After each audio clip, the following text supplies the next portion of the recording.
Hindi ko alam mga tol kung, naparaan na ba sa inyo itong, kumakalat na 'to online. Alam ko matagal na 'to, nabigyan na rin natin 'to ng reaction video dati. Pero sa mga ngayon pa lamang nakita, etong, kini-claim ng isang Chinese, social media account na ang Palawan daw mga tol, take note, ang Palawan daw mga tol ay parte ng China. Pag-usapan natin 'yan mga tol, samahan ninyo ako. I'm just a young nigga chillin' on it. First time I seen ice was a Alright mga tol, magandang umaga sa inyong lahat, magandang gabi, magandang hapon kung anong oras nyo man to pinapanood. No? Muli magbibigay tayo ng reaction video dito sa isang claim na eto matagal na to pero eto'y bagong post lamang. No? Nakita ko to dito sa Turismo Central Luzon. Ayan nakalagay December 27, 11:19 AM lang to pinost. Ano ba tong kumakalat na to mga kapatid? Meron kasi isang social media, Chinese social media mga tol, ang kumakalat online na sinasabing itong Palawan mga tol is part daw ng China. Sabi nito, Chinese netizens call Palawan Zhenghe Island despite being 1,500 kilometer from China. Take note mga tol, 1,500 kilometer mula sa China mga tol. Pero sabi nung ilang Chinese netizens, ito daw ay pag-aari ng China. Ito daw ay teritoryo nila mga tol. No? Alam ko ito'y kumalat na matagal na panahon na mga tol. No? Kung di ako nagkakamali, mga March pa nitong taon na to mga tol, nung lumabas itong balitang ito. Ang sabi nga rito, kung babasahin natin, Chinese netizens call Palawan Zhenghe Island despite being 1,500 kilometers from China. And a post spreading on Chinese social media are claiming that Palawan, a Philippine province, belong to China and even refer to it as Zhenghe Island. May pangalan pa talaga Zhenghe Island. The assertion has been met with disbelief and criticism. Maraming mga Pilipino mga tol ang umalma rito. Actually, nagsalita na rin dito ang Philippine Navy, nagsalita na rin dito ang Philippine Coast Guard, AFP nagsalita na rin dito mga tol. Sabi rito, as Palawan is located about 1,500 kilometers from the nearest Chinese territory and is not included with China's so-called 9-dash line. Actually, hindi talaga to pasok doon sa 9-dash line nila, no? Hindi kasama yung Palawan. Pero dito sa isang Chinese social media, mga tol, ewan ko ba't nagkaroon ng ganitong klaseng claim. Observers have dismissed the claim as yet another attempt to distort geography and challenge the Philippines' territorial sovereignty. No? Bilang patunay mga kapatid, eto nahanap ko to mula rito sa report ng GMA mga tol. Ito ay lumabas noong March 4 pa, 2025, this year din, no? Yan, updated March 4, 2025. Sa mga bago pa lang, no, sa mga hindi nakakaalam nito, ibahagi ko na rin sa inyo mga tol kung ano itong kumakalat na balitang to. Philippine calls Chinese ownership claim of Palawan absurd. Fabrication, gawa-gawa lang, sabing ganon. Mali. False. Meron mo pati Palawan inaangkin, sabi rito mga tol, the Philippines on Tuesday described the claim of Chinese netizen o citizens that China owned the island of Palawan as absurd and fabrication. Gawa-gawa lang to mga tol. Such statements about Palawan are baseless. They are bereft of legal references. They are beyond common sense. In short, totally absurd. Philippine Navy spokesperson for West Philippine Sea, Rear Admiral Roy Vincent Trinidad said in a press briefing, it will never happen. It will never happen that a part of the Philippines will be included in the sovereign territory of any other country. Actually, ito hindi naman to galing mismo sa gobyerno ng China. Wala naman silang official na pahayag na ang Palawan is parte ng kanilang teritoryo. Ito'y kumakalat lamang online, sa isang Chinese social media account. Pero syempre, mga tol, alam naman natin dito sa social media, maraming madaling mapapaniwala, madaling madaling maniwala sa mga fake news tapos i-share pa nila. Nagkakaroon kasi lalo ng problema pag ganito mga tol eh. Kaya ito, baka sa ngayon pa lamang narinig itong balitang to. Actually, matagal na nga to, March 4 pa to, 2025, no? Matatapos na taon, pero lumabas ulit to sa social media. So nililinaw lang natin mga kapatid, ito'y galing lamang yan sa isang Chinese social media platforms. Hindi yan mismo galing sa China, ha? You know, a social media post is circulating in Chinese social media platforms falsely stating that China once owned and governed Palawan for a period of 1,000 years as Zhenghe Island. Grabe. Claiming this is a basis that the island should be returned to China, no? Yun daw ang basehan mga tol.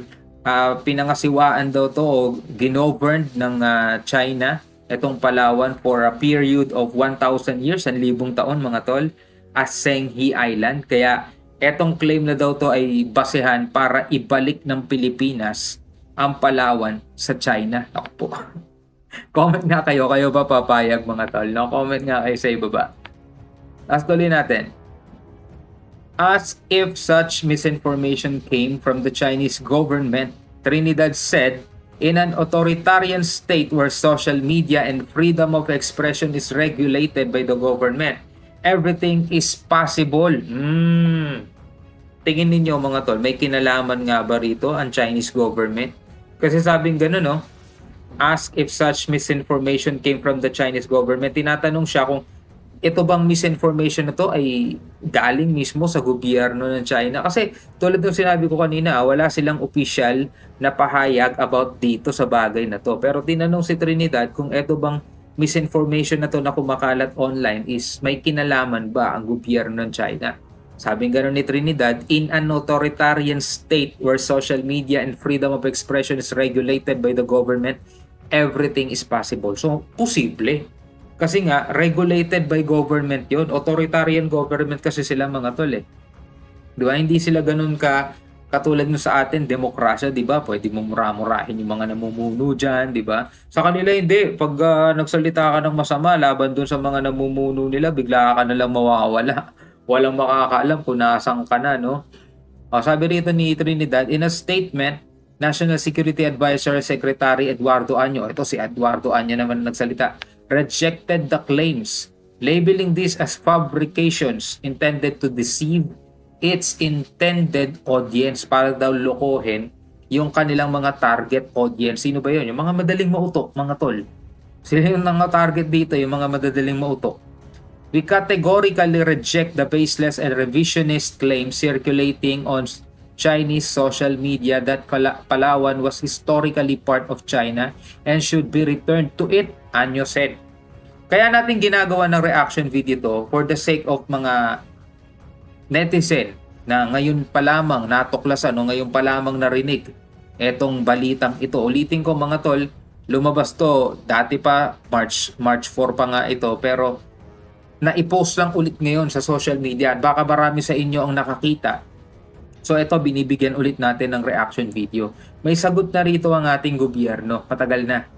Yan, these assertions are outright fabrications intended to distort history, deceive the public, and challenge the Philippine sovereignty over its lawful and internationally recognized territory. Sabi gano'n ni Anyo. Sabi pa niya, in response, Anyo said, the government is currently tracing the source of the disinformation, which first appeared in Chinese social media app Weibo and Red Note. So doon daw unang-unang lumabas yun. So hinahanap nila kung saan talaga nagmula itong source na to. Etong misinformation na to, kung sino talaga source niyan. We wish to underscore that they do not come from official government sites, nor have they been carried by Chinese mainstream media outlets, he said. Well, in fact mga kapatid, sa totohanan lang, wala akong naaalalang official na mula mismo doon sa kanilang mga foreign ministry. Yung mga nakikita natin nagsasalita sa China, sila Mao Ning, sila Go Jae-kun, 'di ba? Wala tayong narinig sa kanila na kumbaga sinasabi talaga nilang kanila itong Palawan. Ito yung puro lamang sa mga o galing lamang sa mga Chinese social media, no? Pero tulad nga ng sinabi ni Trinidad, sa isang bansa ba naman na authoritarian at lahat ng mga lumalabas, balita man yan o yung mga nasa social media, kontrolado nila, di ba? Hindi malabo yun, hindi imposible yun. Nonetheless, this false narrative proliferated through digital disinformation and information warfare tactics appear to be part of a broader effort to undermine Philippine sovereignty and manipulate public perception both in the Philippines and China, he added. Yan. So sabi rito, the National Historical Commission of the Philippines, NHCP, earlier strongly condemned and refuted claims on China's supposed ownership of Palawan. According to, basahin natin. According to the NHCP, there were no accounts of Chinese settlements in the area based on the earliest available data from Venetian explorer Antonio Pigafetta.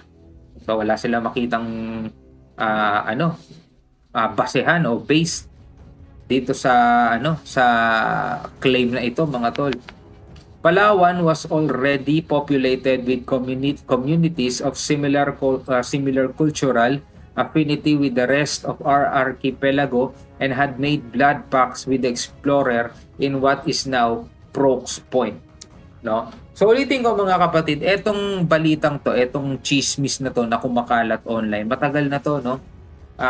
2025 March. Pero naulit lang ulit ngayon, na-post lang ulit ngayon tulad nitong sinasabi ko kanina pa. Ito'y bagong post lamang nitong nakaraang December 27 lang, mga tol. Yan, no? December 27, Turismo Central Luzon. So malamang sa inyo maraming bago pa lamang nakita to.